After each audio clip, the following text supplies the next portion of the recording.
지난 수요일은 제73주년 광복절이었습니다. 1910년에 10년 일본의 주권을 빼앗겼던 우리나라가 일본으로부터 독립하고 대한민국 정부를 수립하게 됩니다. 이 과정에 우리가 다 알지 못하는 독립운동들이 있었을 것이고 또 우리가 다 알지 못하는 많은 사람들이 죽거나 다쳤을 것입니다. 안중근, 안창호, 유관순, 윤봉길, 김구 선생 등은 우리가 잘 알고 있지만 우리가 잘 알지 못하는 독립운동가들이 많이 있었을 것입니다.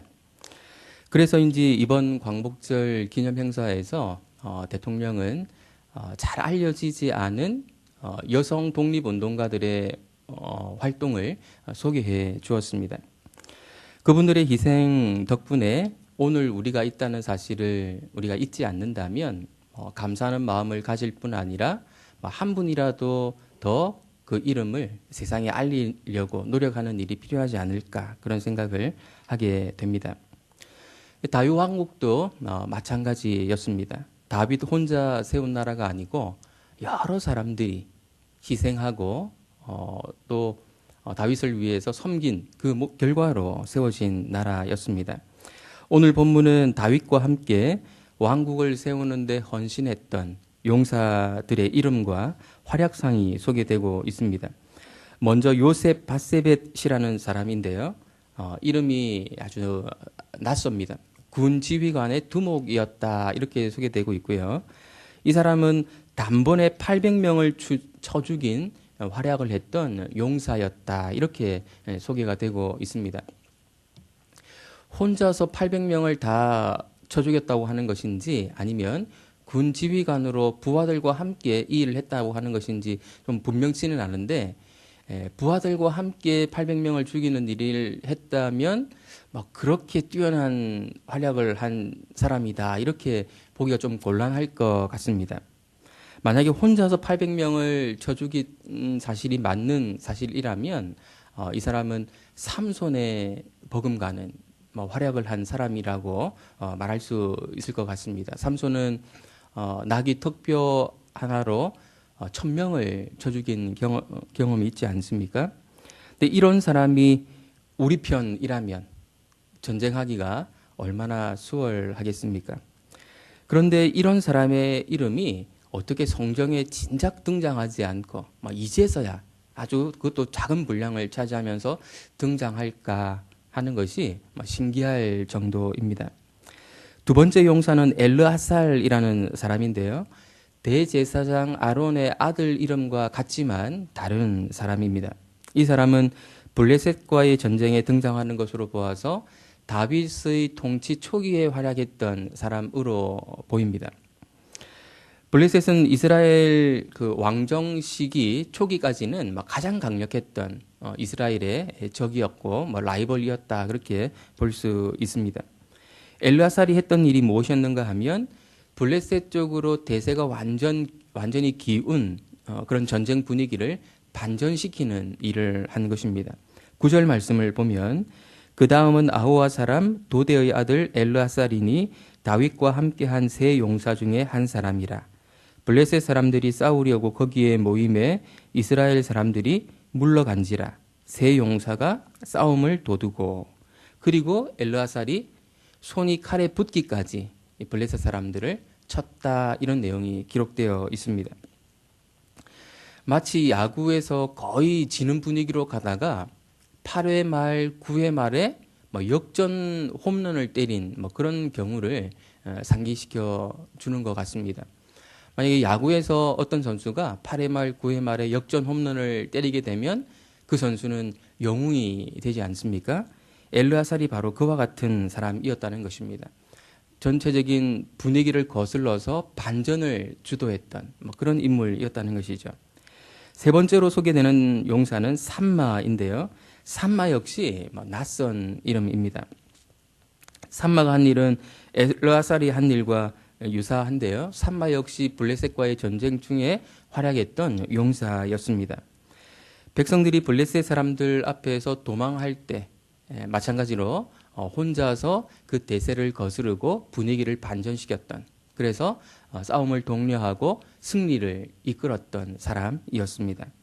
상상을 초월하는 용기를 발휘했고 이스라엘을 위해서 자신의 온몸을 다 던졌던, 희생했던 그런 사람이었다. 그렇게 정리해서 말할 수 있을 것 같습니다.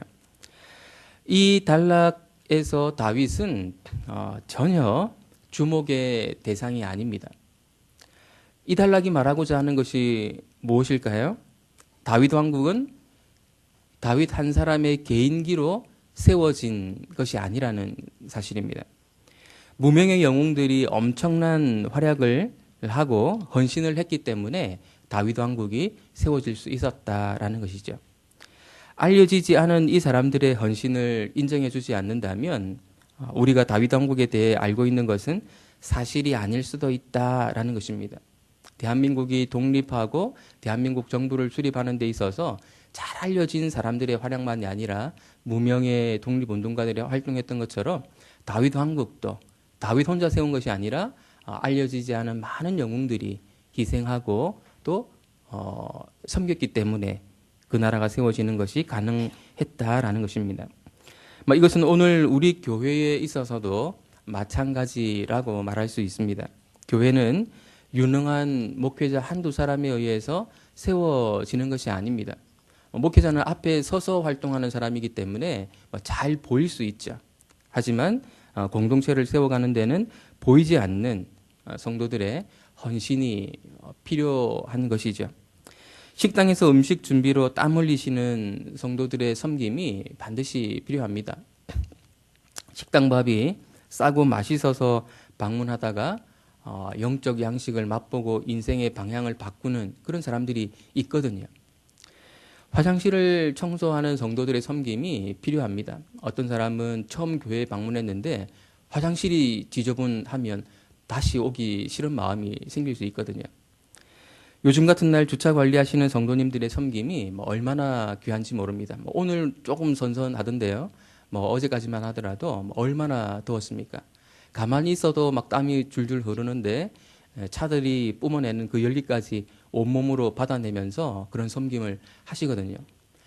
교회를 방문하신 방문한 초신자 또는 처음으로 방문하시는 분들 같은 경우에는 주차하는데 진이 다 빠져버리면 다음부터 이 교회 오기 싫어지는 마음이 생기겠지요. 근데 그런 분들의 섬김 때문에 교회 공동체가 이렇게 세워져 가고 있다라는 것을 우리가 기억해야겠습니다. 그런데 여기서 우리가 놓치지 말아야 할 표현이 있는데 10절, 12절에 나오는 표현입니다. 먼저 10절을 보시면 그가 나가서 손이 피곤하여 그의 손이 칼에 붙기까지 블레셋 사람을 치니라. 그날의 여호와께서 크게 이기게 하셨으므로 라는 이 표현과요. 12절에 보면 그는 그 밭 가운데 서서 막아 블레셋 사람들을 친지라. 여호와께서 큰 구원을 이루시니라. 이렇게 표현하고 있습니다. 엘르아살이 엄청난 헌신을 했는데 여호와께서 이기게 하셨다. 삼마가 엄청난 헌신을 했는데 여호와께서 큰 구원을 이루셨다. 이렇게 표현하고 있습니다. 이 단락을 읽을 때 주의해야 할 것이 두 가지가 있는데요. 첫째는 사람들의 활약상에 마음을 다 빼앗겨서는 안 된다는 것입니다. 여호와께서 이 일에 개입하고 계셨고 돕고 계셨다라는 사실을 성경 본문은 또 이야기하고 있기 때문에 그것을 우리가 염두에 둬야 한다는 것이고요. 둘째는 반대의 경우인데 사람들이 한 수고를 아무렇지도 않게 평가해서는 안 된다라는 것입니다. 이 사람들이 없었더라면 반전이 일어나지 않았을 수 있고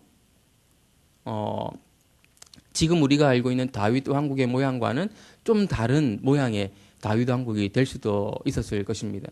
블레셋 사람들이 승리했었더라면 지금의 모습과 다른 양상으로 흘러갈 수도 있었겠지요. 하나님은 인류 역사, 특별히 이스라엘 역사에 개입을 하시는 모습을 본문은 보여주고 있습니다. 하나님께서 역사에, 특별히 이스라엘 역사에 어떻게 개입을 하시는가 하면 사람을 통해서 개입을 하시거든요. 사사시대에 하나님은 사사들에게 특별한 힘과 지혜를 주시는 방식으로 역사에 개입하셨습니다. 이것을 간단하게 말하면 하나님이 사사들을 통해서 일하셨다 또는 역사하셨다 이렇게 말할 수 있습니다. 왕정 시대에는 하나님께서 선지자들에게 특별한 힘과 말씀을 주심으로 역사에 개입하셨습니다. 간단하게 말하면 선지자들을 통해서 하나님이 역사에 개입하셨다 그렇게 말할 수 있는 것이죠. 신약 시대의 하나님은 성육신 하셨습니다. 직접 인간의 몸을 입고 역사에 개입하신 것이죠. 오늘날은 우리 성도님들을 통해서 여전히 교회에 역사하고 계십니다. 다윗 통치 초기에 하나님은 무명의 용사들을 통해서 역사에 개입하셨던 것입니다. 따라서 무명의 용사들의 이 활약을 빠뜨려서도 안 되고 또 하나님의 개입하심을 잊어버려서도 안 됩니다. 하나님이 역사하셨는데 어떤 사람들을 통해서 역사하셨고 특별히 이 시대에는 무명의 용사들을 통해서 역사하신 것이다. 이렇게 이해를 하면 되겠습니다. 여기서 우리는 한두 가지 궁금증을 가질 수 있는데요. 어떤 궁금증인가 하면 제가 갖고 있는 궁금증인지도 모르겠습니다. 앞에서 엄청난 활약을 했던 이 용사들, 한 번에 800명을 쳐 죽이는 활약을 했던 그런 용사도 있었죠. 이런 용사를 수하로 둔 다윗은 과연 어떤 인물이었을까 하는 것입니다. 인간을 뛰어넘은 존재가 아니었을까? 저런 엄청난 인간 같지 않은 사람들을 수하로 둔 다윗은 인간을 뛰어넘은 그런 사람이 아니었을까? 이런 의문이 한 가지 들고요. 또 한 가지는 그들이 다윗과 어떤 관계를 형성했을까 하는 것입니다. 그렇게 뛰어난 사람들이 다윗과 단순히 수직적인 관계였을까? 아니면 그 이상이었을까? 이런 의문이 드는 것이죠. 한 가지 구체적인 사례를 통해서 우리는 이에 대한 답을 듣게 될 것입니다. 13절부터는 또 다른 세 용사가 소개되는 것 같습니다. 이들은 32목 중에 세 사람으로 불리기도 하는데 이들과 다윗의 관계를 통해서 우리는 다윗을 따랐던 사람들과 다윗이 어떤 관계를 형성했는가 하는 것을 볼 수 있을 것입니다.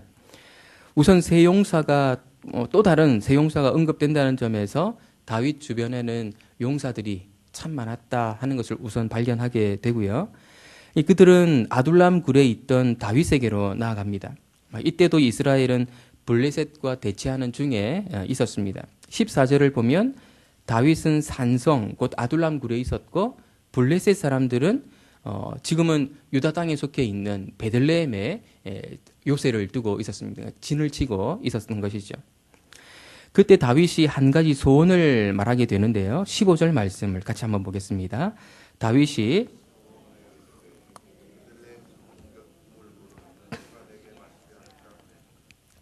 우리는 다윗이 베들레헴 사람이라는 것을 잘 알고 있습니다. 다윗의 고향이 베들레헴이었지요. 아마도 그는 어린 시절에 양을 치다가 또는 친구들과 어울려 놀다가 베들레헴 성문 곁 우물물에 있는 그 물을 마신 그런 경험이 있었을 것입니다. 어린 시절의 경험은 누구에게나 소중한 추억이죠.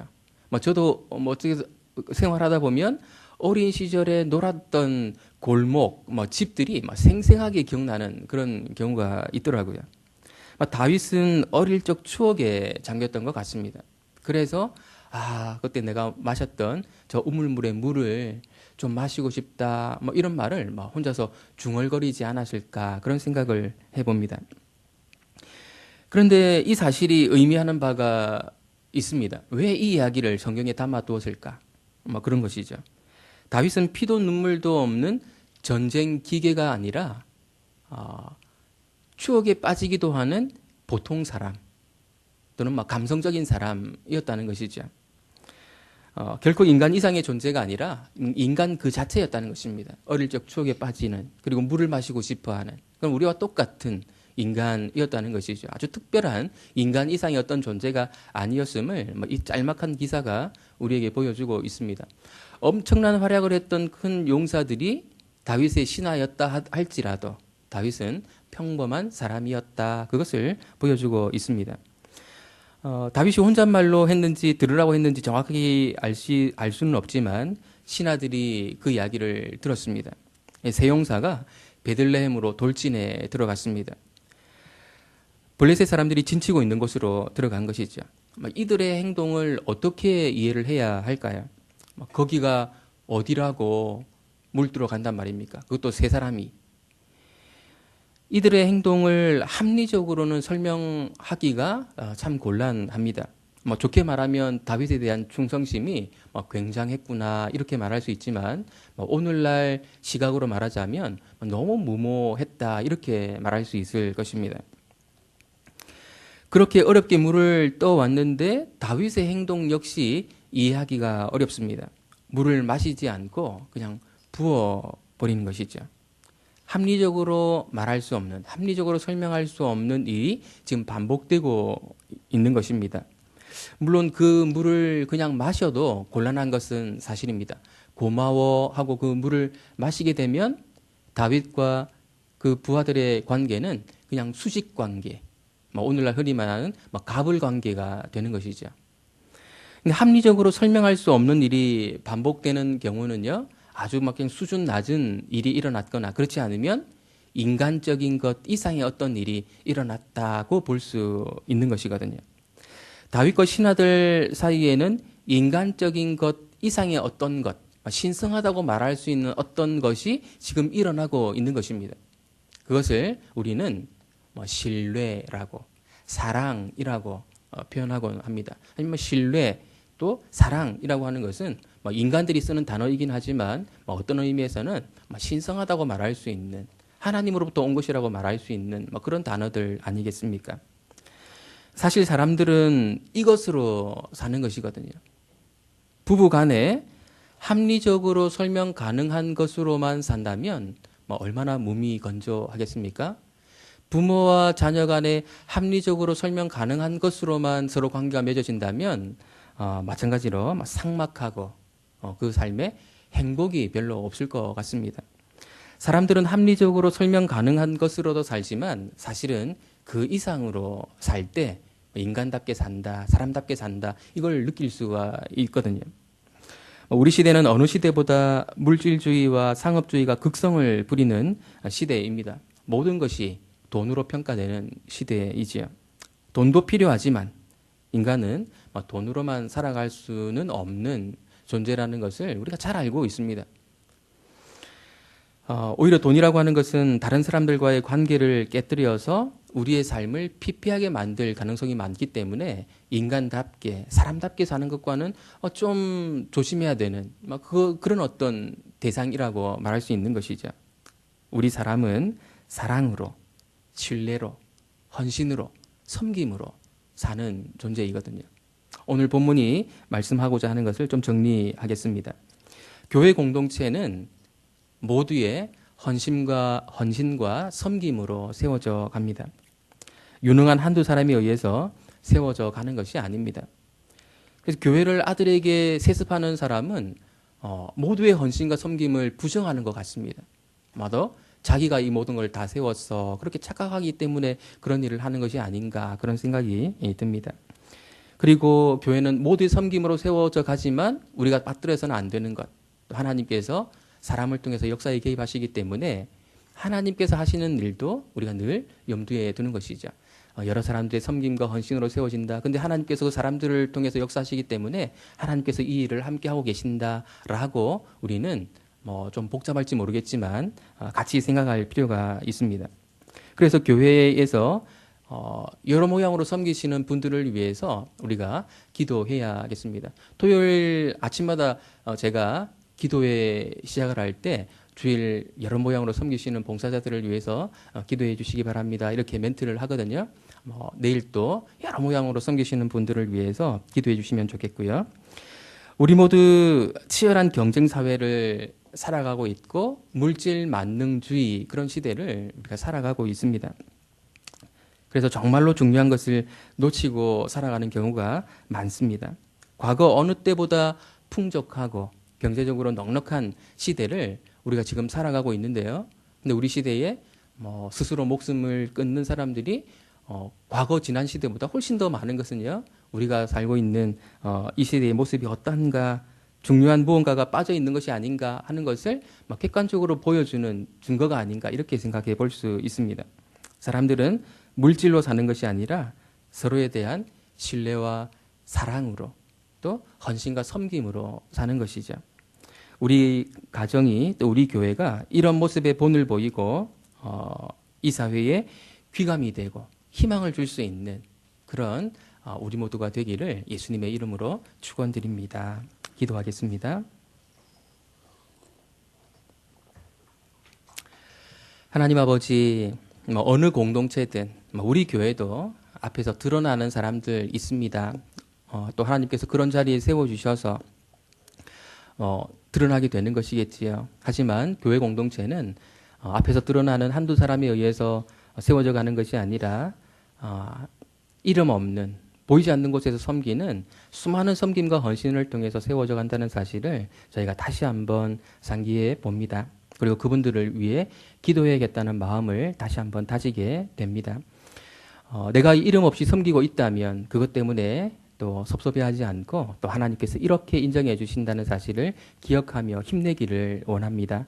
하나님 아버지, 우리 시대는 물질 만능주의 시대여서 그런지 물질을 늘 앞장 세웁니다.